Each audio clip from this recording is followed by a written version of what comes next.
வாழ்க வையகம், வாழ்க வையகம், வாழ்க வளமுடன். குரு வாழ்க, குருவே துணை. அருட்பெரும் ஜோதி, அருட்பெரும் ஜோதி, தனிப்பெருங் கருணை, அருட்பெரும் ஜோதி. எல்லா உயிர்களும் இன்புற்று வாழ்க, வள்ளல் மலரடி வாழ்க வாழ்க. வாழ்க வளமுடன். ஆன்மநேய அன்பர்கள் அனைவருக்கும் என் அன்பான வணக்கத்தை தெரிவித்துக் கொள்கிறேன். இன்று நாம் இன்பத்துப் பாலில் காதல் சிறப்புரைத்தல் என்ற அதிகாரத்தில் உள்ள 3வது குறளுக்கு சன்மார்க்க விளக்கம் காண இருக்கின்றோம். வாருங்கள் அன்பர்களே. அதிகாரம் காதல் சிறப்புரைத்தல். குறள் 1123. கருமணியில் பாவாய் நீ போதாயாம், வீழும் திருநுதற்கு இல்லை இடம்.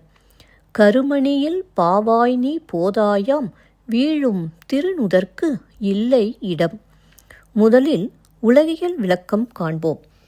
என் கண்ணின் கருமணியில் உள்ள பாவையே நீ போய்விடு, யாம் விரும்புகின்ற இவளுக்கு என் கண்ணில் இருக்க இடம் இல்லையே.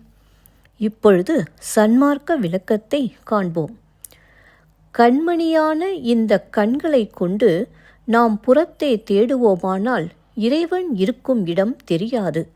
நம் கண்ணின் மணியாக உள்ள இறைவனை காண நாம் அகத்தே நெற்றிப் பகுதியில், அதாவது புருவ மத்தியில் உள்ளே கவனம் செலுத்தும்போது இறைவன் இருக்கும் இடத்தை அறிந்து கொள்ளலாம். மீண்டும் ஒரு முறை கூறுகிறேன்.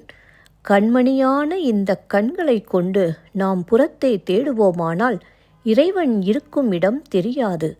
நம் கண்ணின் மணியாக உள்ள இறைவனை காண நாம் அகத்தே நெற்றிப் பகுதியில், அதாவது புருவ மத்தியில் உள்ளே கவனம் செலுத்தும்போது இறைவன் இருக்கும் இடத்தை அறிந்து கொள்ளலாம். நன்றி அன்பர்களே.